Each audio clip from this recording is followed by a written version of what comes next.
Good morning, Americans. This is your favorite alien here on the morning of Wednesday, December 6th, 2023. And today's commentary is on the Biden administration, Governor Whitmore here in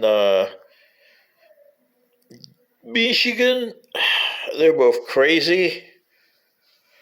And they're both Democrats, so I'm assuming that's why they're crazy. They're not as dumbfounded as the Republicans, but they're getting there. Governor Whitmore here announced that by 2040 he wants all vehicles to be emissionless. Here that means running on electricity or other type of fuels except for fossil fuel. Oh boy, she's got the watermelons on her brain just like President Biden does at the White House. In 2021, when he took office, President Biden did the most stupidest thing a president could do.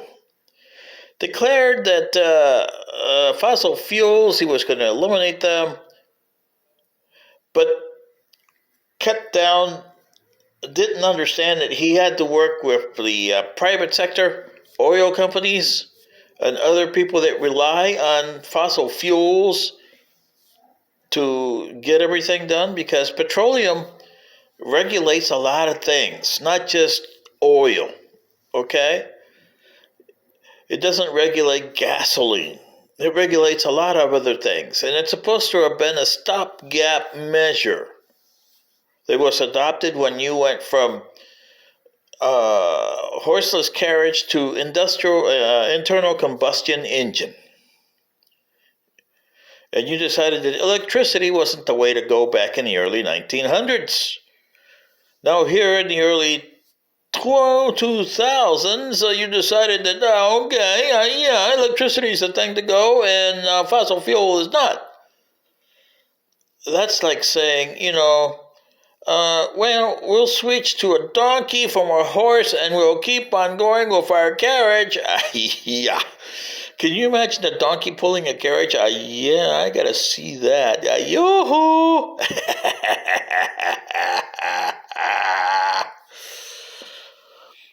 He should have had something to come up with. You have to get to the neighborhood of fusion reactors or ion power or more dangerous items like antimatter to have your source of energies. Star Trek has tried to show you what all these problems are and all these things, and you guys just don't get it. You just can't go A to B to C. And you must understand that when you transferred from horse and carriage to internal combustion engine, it wasn't overnight. I mean, can you imagine the early cars from the 1900s, 1910s, and 1920s? Have you ever been in the Beverly Hillbillies Oldsmobile Model 40, I believe it was, of 1921? And you got Granny in the back seat there. Yeah. Between 1899 and 1921, the American cars were atrocious. Sure, there were some that were plush. Oldsmobile tried to start that. So did Chevrolet in a certain extent. But Ford, the Model T, no suspension to start with. Oh boy, Ford. Yeah. Do you understand what I mean, Americans? Your grandparents and great-grandparents did, because they had to ride those things and pay for those things and pay for the repair of those things, and they would crumble up easy. Now, you are subject to automobiles that if they go down, you're going to have a heavy expense to repair them, because you got not only electrical systems, you got AI to worry about. Oh, yeah. Forget about AI. Yeah, that's a dangerous thing, too, in itself. Yeah. What do you want? Cars that drive themselves, and pretty soon you're not going to know how to even repair that? Mm-hmm. Just watch the Star Trek, The Cage episode about the Telosians. They got so advanced they didn't know how to repair their machines and eventually repair their planet. Oh, boy. Yeah. See what I mean?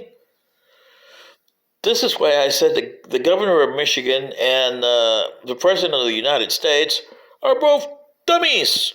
When you don't have it thought out, okay, if you're going to do this, we're going to have to set up a way to get from 2020 to 2040, but I would say 2050 would be better, Governor Whitner. 2050 is a lot better than 2040.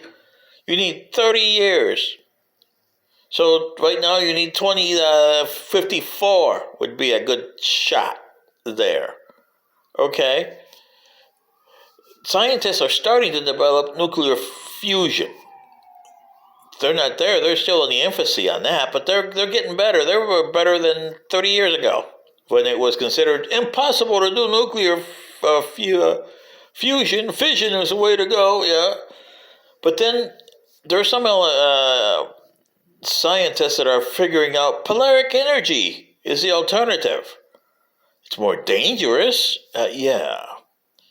But polaric energy is going to be the alternative. It is to most societies that I'm aware of, polaric energy. Whether it's antimatter or other type of polaric energy.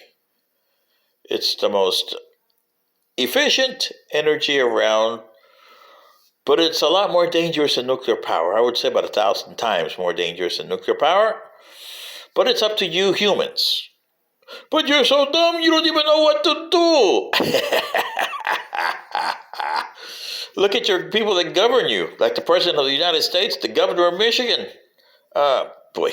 And that's not putting them down. It's just saying they never had people that would tell them, Governor, we got to put more thought into this. We just can't issue this kind of statement out there. Or President, we can't do this and go ahead and do this right off the bat when we start our presidency. It's going to take us 2 terms just to get this on, and hopefully our successors will follow this to the dime. Boy. See, you don't have a step-by-step here. What you do is another governor will come in and tell them what you did, Ms. Whitner. We'll throw it out to pasture because it didn't work. Same with another president of the United States. He'll just trash everything that Biden has done. And you've done some good stuff, Biden, but, the way you guys think here is stupid. What can I say? You don't have a continuancy here. And that's what you should have. From one administration to the other. It doesn't matter if you're Republicans or Democrats. You continue what your predecessor has. You may have some reservations, and I don't mean Indians. But you can still take your reservations and deal with them and continue what he had and figure out, okay, what is your reservations about it? What can we do to make it better? And then the other guy will have reservations of what you did, and he has to do the same thing. Eventually, somebody will click. Yeah. But no, there's no thinking here. You got watermelons. This is your favorite alien saying, oh, you Americans, you're a pain in the... aren't ya? Good day.